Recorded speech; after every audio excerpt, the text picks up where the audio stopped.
وہاں کے ایک بندوں تک اس طرح پہنچانا ہے اور اس پہنچانے میں اس طرح کوشش کرنا ہے جس طرح انبیاء علیہ السلام نے کوشش کی ہے.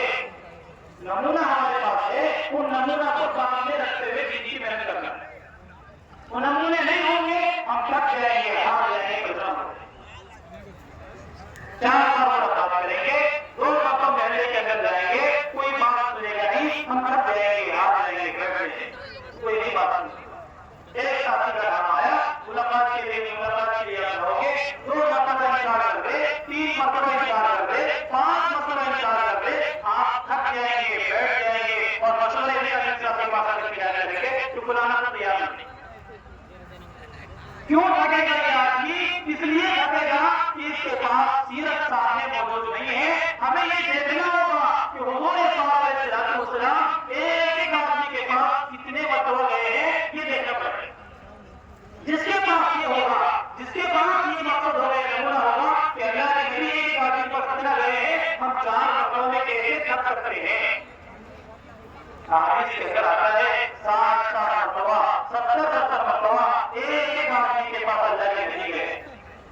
اس سے بھی آگے کی بات یہ ہے، پڑوس ملک کے بڑے اللہ والے نے حضرت مولانا پیر ذوالفقار صاحب نقشبندی دامت برکاتہ العالیہ، وہ اپنی کتاب واقعات فقیر میں لکھتے ہیں کہ کتابوں کے اندر لکھا ہوا ہے کہ اللہ کے نبی صلی اللہ علیہ وسلم ابو جہل کے پاس ایمان کی دعوت کو لے کر 3000 مرتبہ گئے ہیں. جو 3000 مرتبہ جا کر کے اس کی شکایت نہیں کر رہے ہیں، ہم 3 مرتبہ جا کر کسی کی شکایت کرنے کا کس طرح ہمارا یہ جائے گا.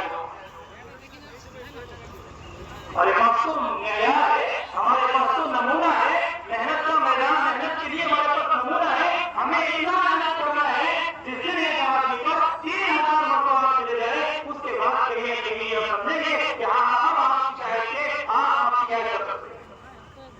3 مرتبہ میں نہیں، 4 مرتبہ میں نہیں، نمونہ ہمارے پاس ہے. اللہ کے راستے میں لوگوں کو اللہ سے جوڑنے کے لیے ایسا قرآن مطلوب ہے، جو درد حضور پاک علیہ السلام کی سینے میں کہا. کیسا درد، کیسا درد، ایسا درد تھا، ایسا قرآن تھا کہ اس قرآن درد پر تسلی دینے کے لیے اللہ تبارک و تعالی عرش عظیم سے آیت نازل کر رہے ہیں. لعلک باخع نفسک علی یکونوا مؤمنین. یا رسول اللہ، اے نبی، اگر یہ لوگ ایمان میں داخل نہیں ہوں گے، آپ اتنا پریشان کیوں ہے؟ اگر یہ داخل نہ ہوں گے، ایسا کیوں لگتا ہے؟ اگر یہ داخل نہ ہوں گے، آپ اپنے آپ کو گھونٹ گھونٹ کے مار دیجیے گا. تسلی کیا ہے؟ اللہ تبارک و تعالی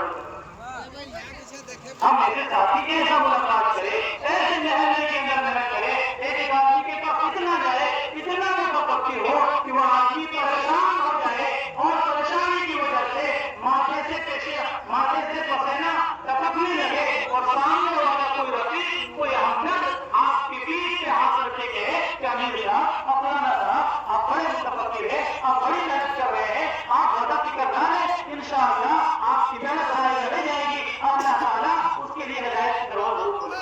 کوئی ہمیں کہے تو ہم سمجھنا کہ ہاں کچھ نہ کچھ محنت کرو. بدن سے پسینے نکلنے چاہیے، کپڑے میلے ہونے چاہیے، بات کا پرگندہ ہونا چاہیے، تب ہمیں سمجھنا چاہیے کہ محنت ہوئی ہے.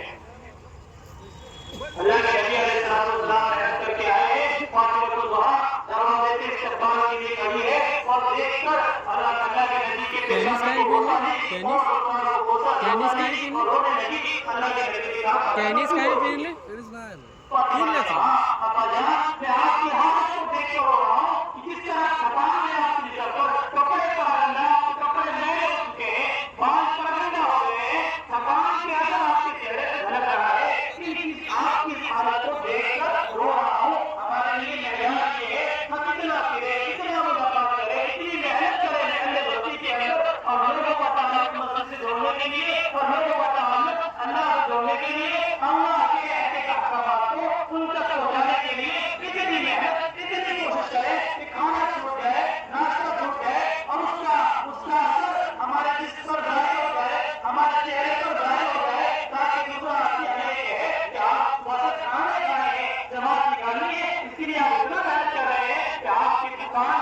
آپ کی چہرے سے جھلک رہا ہے.